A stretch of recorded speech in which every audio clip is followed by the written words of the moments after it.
দেবযানীর খাই খাই হেসেলে আপনাদের সকলকে স্বাগত জানাই। আমরা আজকে যেটা দেখতে পাচ্ছি এটা হলুদ ফুলকপি। হ্যাঁ, একদমই ঠিকই দেখছেন। এটা দিয়ে আমি বানাবো ফুলকপির পকোড়া। রোজ রোজ ফুলকপি একঘেয়ে তরকারি আর যে কোনো রেসিপি খেয়ে আর ভালো লাগছে না, তাই ভাবলাম একটু পকোড়াই বানাই। পকোড়া বানালে তো একটা ফুলকপি দিয়েই হয় না, অনেকগুলোই লাগে। তবে এই ফুলকপিটা আমাদের বাগানের চাষের, এটা আমার শ্বশুরবাড়ির বাগানের চাষের ফুলকপি। যদিও আমি বাগানটা ঘুরিয়ে দেখাতে পাচ্ছি না, কিন্তু এটা আমার শ্বশুরবাড়ির বাগানের চাষের ফুলকপি। তো যাই হোক, এই ফুলকপিটা দিয়ে আমি আজ বানিয়ে ফেলবো পকোড়া। ফুলকপিটা ভালো করে ছাড়িয়ে নিতে হবে আর ছোট ছোট সাইজের কেটে নিতে হবে। প্রথমেই বলবো ভিডিওটা পুরোটা দেখবেন, স্কিপ না করে। পুরো ভিডিওটা স্কিপ না করে দেখার অনুরোধ রইল শেষ পর্যন্ত। আর চ্যানেলে যারা নতুন বন্ধু তারা অবশ্যই চ্যানেলটিকে সাবস্ক্রাইব করে পাশে থাকবেন আর পাশে থাকা বেল আইকনটি প্রেস করে দেবেন। তাহলে যখনই আমি নতুন ভিডিও আপলোড করব সবার আগে আপনার কাছে নোটিফিকেশানটি পৌঁছে যাবে আর আপনিও দেখতে পারবেন এই চ্যানেলের নতুন নতুন রান্নাগুলি। দেখতে থাকুন দেবযানীর খাই খাই হেসেল ইউটিউব চ্যানেল, দেবযানীর খাই খাই হেসেল ফেসবুক পেজ ফলো করে রাখুন। আপনাদের সঙ্গে কথা বলতে বলতেই আমার ফুলকপিটা কাটা হয়ে গেল। দেখতেই পাচ্ছেন ঠিক এই রকম ছোট ছোট করেই কেটে নিতে হবে। এইবার আমি এগুলোকে খুব পরিষ্কার করে ধুয়ে নিয়ে ফুলকপিটাকে একটু গরম জলে ভিজিয়ে রাখবো। আমি একটু গরম জল বসিয়েই দেব। আমার অলরেডি সমস্ত কপি কাটা হয়ে গেছে। যেহেতু আমরা বাড়িতে 4টে সদস্য, তাই আমার একটা ফুলকপিতেই হয়ে গেছে। আপনারা যদি চান তাহলে আপনারা কিন্তু এমনি নর্মাল ফুলকপিতেও এই রেসিপিটা করে খেতে পারেন।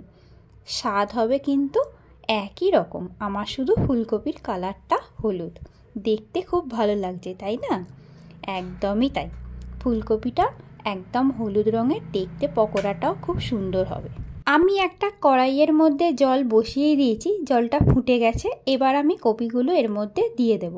কপিগুলো দিয়ে কিন্তু আমি ফোটাবো না, কারণ কপিগুলো দিয়ে ফোটালে কপিটা কিন্তু একদম সেদ্ধ হয়ে যাবে।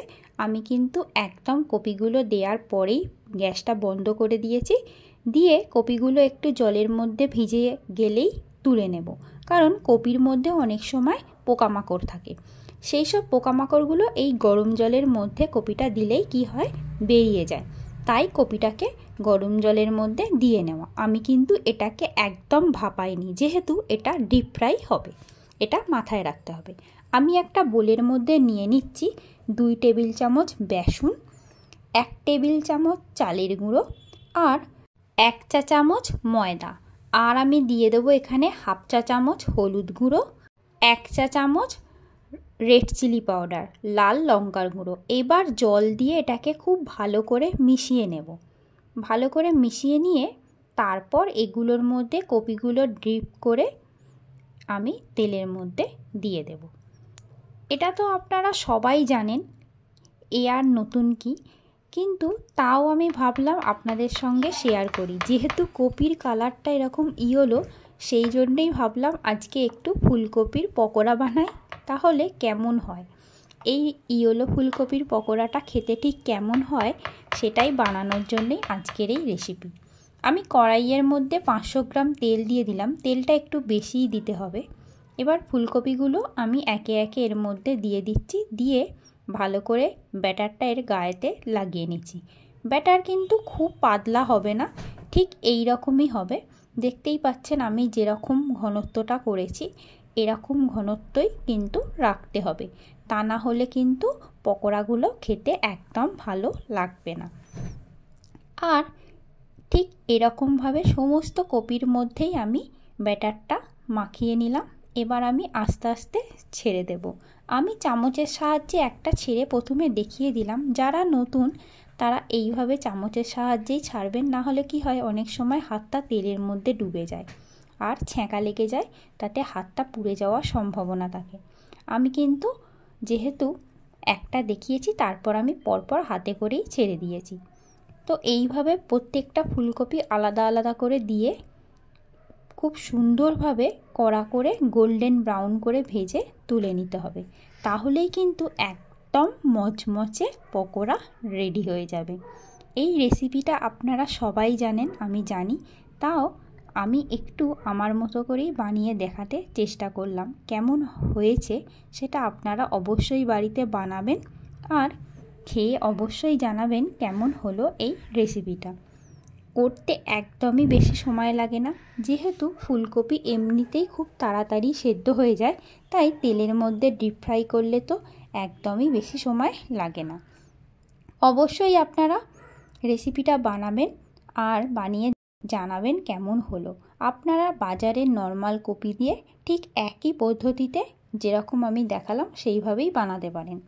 তার জন্য এরকম ইয়েলো কালারের ফুলকপির কোনোই দরকার নেই। তো যাই হোক, অনেকটাই কথা বলে ফেললাম। আপনারা অবশ্যই কিন্তু বানাবেন। সন্ধেবেলা একদিন গরম চায়ের সঙ্গে এরকম ফুলকপির পকোড়া দারুণ জমে যাবে। অবশ্যই বাড়ির সদস্যদের বানিয়ে খাইয়ে জানান তারা কি বলল। আমার অলরেডি একটা ব্যাচ ভাজা হয়ে গেছে, আমি এবার এগুলোকে তুলে নেব। এগুলো তুলে নেওয়ার পরে সেকেন্ড ব্যাচ ভাজলেই কিন্তু আমার একদম রেডি হয়ে যাবে ফুলকপির পকোড়া। সবাইকে আরও একটা কথা মনে করিয়ে দিতে চাই, যারা আমার চ্যানেলে নতুন বন্ধু তাদেরকে অসংখ্য ধন্যবাদ জানাই আমার চ্যানেলে প্রথম থেকে থাকার জন্য আর আমার চ্যানেলটিকে সাবস্ক্রাইব করার জন্য। আর যারা আমার চ্যানেলটিকে রিসেন্টলি সাবস্ক্রাইব করেছেন তাদেরকেও অসংখ্য ধন্যবাদ জানাই আমার চ্যানেলটিকে রিসেন্টলি সাবস্ক্রাইব করার জন্য আর আমার পাশে থাকার জন্য। এবার আপনারা আওয়াজটা শুনেই বুঝতে পারবেন কতটা মুচমুচে হয়েছে। কি শুনলেন তো? একদমই তাই, খুব মুচমুচেই হয়, এটা খেতেও দুর্দান্ত হয়। আবারও বলছি, অবশ্যই বানান।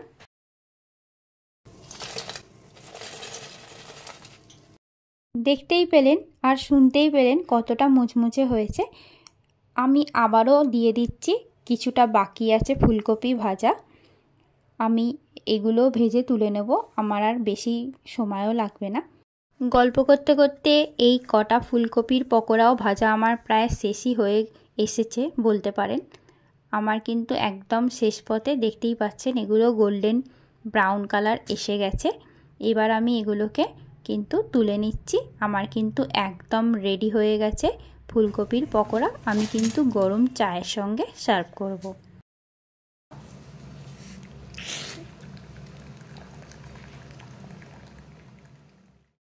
আপনারা কিন্তু অবশ্যই বানাবেন রেসিপিটা, সবাইকেই বলছি অবশ্যই বানাবেন আর আমাকে জানাতে কিন্তু একদম ভুলবেন না কেমন লাগলো আপনাদের এই রেসিপিটা আর আপনাদেরও বানানোটা ঠিক কীরকম হলো, আমার মতোই এরকম মুচমুচে হয়েছে কি না।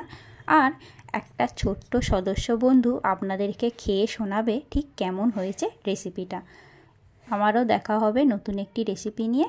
আর কিছু সময়ের অপেক্ষা, ভালো খান, সুস্থ থাকুন।